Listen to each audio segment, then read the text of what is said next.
तर राजू शिंदेमुळे लोकसभेत माझा पराभव झाला असं म्हणत चंद्रकांत खैरे यांनी नाराजी व्यक्त केली आहे। उद्धव साहेबांचा निर्णय म्हणून सहन करणार असंही देखील चंद्रकांत खैरे यांनी म्हटलं आहे।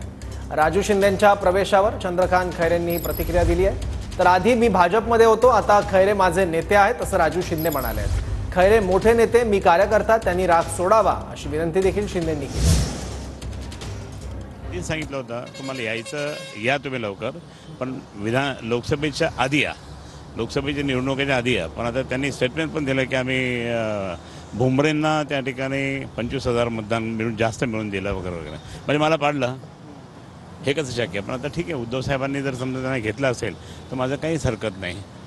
उद्धव साहेब जे म्हणतील ते, परंतु काहीतरी थोडंसं त्या ठिकाणी असं घेऊन म्हणजे स्वतः कार्यकर्त्यांना सुद्धा कार्यक्रमामध्ये रुजवणं खूप अवघड असं आहे बाहेरून माणूस, पण ते आम्ही सहन करून घेऊ उद्धव साहेबांच्यामुळे। मी त्यावेळेस भारतीय जनता पार्टीमध्ये होतो, आता ते माझे नेते असतील, आता मी त्यांच्या बाजूने असेल। त्यांच्या या नाराजीबद्दल तुमचं काय मत आहे? नाही, त्यांची नाराजी मी काढून घेईन, घरी जाऊन भेटून येईल त्यांना मी।